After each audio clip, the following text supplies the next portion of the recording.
Bonjour à tous, donc aujourd'hui on se retrouve pour une nouvelle vidéo et dans cette vidéo je vais vous parler de l'impact de la prise de poids sur l'aspect plutôt psychologique, la confiance en soi, etc. Donc je rappelle que j'ai été slivée maintenant en novembre 2016, donc ça fait plus de 3 ans. Je pesais à l'époque 110 kg et j'ai perdu plus de 40 kg depuis. Effectivement, ça fait plusieurs jours du coup que j'aborde le sujet de la reprise de poids puisque ça me concerne actuellement.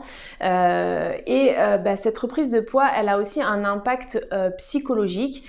Notamment par rapport à la confiance en soi. Je vous avais expliqué au travers des témoignages au fil des mois que petit à petit j'avais retrouvé de la confiance en moi, de l'assurance, etc. Et j'ai constaté que sur les dernières semaines, alors je repars pas à zéro, on est bien d'accord, j'ai pas perdu toute la confiance que j'ai pu petit à petit gagner au fil du temps, mais en revanche c'est quand même bien impacté, tout simplement parce que alors il y a plusieurs phénomènes. Déjà il y a les sensations qu'on ressent avec la prise de poids, parce que bon, vous allez me dire 2-3 kilos c'est pas grand chose, sauf que en tout cas en ce qui me concerne, je les ressens beaucoup plus que quand je prenais 3 kilos à l'époque où j'étais déjà en obésité. Les impacts et le ressenti sur l'aspect physique, il est complètement différent. Et 3 kilos quand on en pèse 64-65 kilos, ça paraît beaucoup plus important. En tout cas moi c'est la sensation que j'ai aujourd'hui. Prendre 3 kilos ça me paraît beaucoup plus important lorsque je prenais 3 kilos et que j'en pesais déjà 90 quoi. Donc déjà il y a ce phénomène là de se sentir à nouveau pas à l'aise forcément dans son corps d'un seul coup. On a quelque chose qui fait qu'on se sent pas bien, etc. Donc forcément, qui dit qu'on n'est pas à l'aise dans son corps, même dans sa tête, ça joue forcément.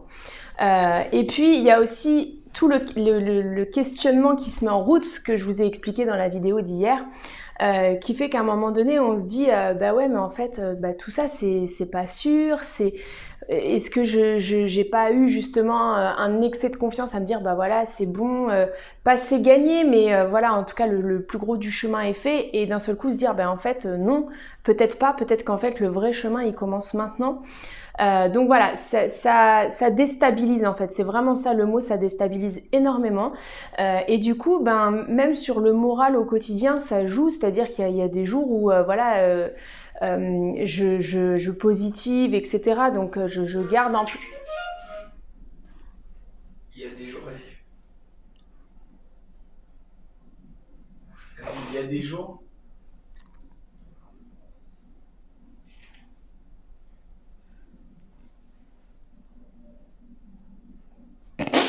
Donc il y a des jours où effectivement je vais être bien, je continue ma routine, etc. Et ça se passe bien parce que je me dis quoi qu'il arrive, je vais y arriver.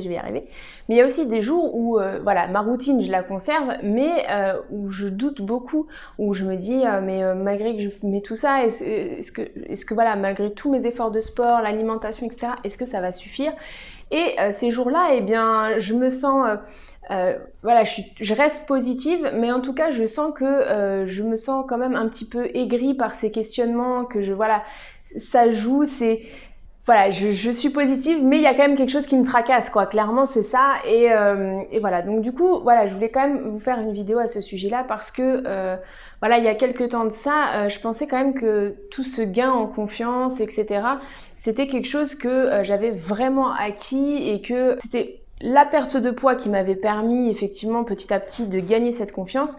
Mais je pensais pas que le fait de reprendre un peu de poids allait à ce point perturber et déstabiliser cette confiance que j'avais acquise. Donc voilà, c'est des choses, on se dit ouais c'est 2-3 kilos, c'est rien, la nana elle en fait tout un pataquès, mais il faut savoir que c'est pas si simple que ça, que les ressentis sont totalement différents, et que lorsque on a fait un long chemin comme celui de la chirurgie bariatrique, qu'on a fait beaucoup de concessions, qu'on fait beaucoup de remises en question, qu'on aborde des sujets qui nous touchent personnellement, parce qu'encore une fois, pour avancer dans les chemins de l'obésité, forcément, faut se remettre en question, faut comprendre pourquoi on était dans l'obésité, etc. Donc voilà, ça demande un gros travail sur soi. Ça demande aussi plusieurs mois de découverte, de contraintes, d'appréhension, de peur. Enfin voilà, il y a tout un système, et du coup, de se dire qu'on a fait tout ça et que il y a quand même au final une reprise de poids, etc. Est-ce qu'on va maîtriser ou pas? Voilà, c'est vraiment déstabilisant. Donc même si effectivement c'est 2-3 kilos et peut-être qu'il y en a qui se diront bon ça va, c'est pas grand-chose. Eh ben oui, mais il faut savoir que déjà à 2-3 kilos, ça a des impacts et ils sont nombreux. Voilà, notamment sur le psychologique, d'où l'importance aussi du suivi psychologique sur le long terme. Donc après, on n'en a peut-être pas besoin tout le temps, mais en tout cas, dans les périodes qui sont difficiles, ça reste aussi important parce que, voilà, encore une fois, j'étais un peu surprise que ces 2-3 kilos finalement aient autant d'impact sur l'aspect psychologique, tout simplement. Donc voilà pour ce point-là. N'hésitez pas à me dire, pour tous ceux qui ont été concernés par une reprise de poids, si vous aussi vous avez constaté que psychologiquement, ça vous a un peu déstabilisé, soit par rapport à la confiance, soit par rapport à d'autres éléments. C'est toujours intéressant de pouvoir échanger. J'apprécie aussi beaucoup de lire vos commentaires ces derniers temps parce que, encore une fois, je partage mon témoignage pour essayer d'être authentique, de vous dire ce que je ressens sur l'instant T, parce que peut-être que je me dis la personne qui ressentira la même chose se sentira peut-être un peu moins seule, même s'il n'y a pas de solution donnée, mais en tout cas voilà, avoir un sentiment de se dire je suis pas toute seule à ressentir ça. Et pour le coup, des fois de lire vos commentaires, moi aussi ça me rassure, ça me fait plaisir, ça m'encourage et voilà, je me dis que moi aussi je suis pas toute seule à ressentir ce genre de choses. Voilà, donc j'ai hâte de lire vos commentaires, pensez bien à liker, à partager et je vous dis à demain pour une prochaine vidéo.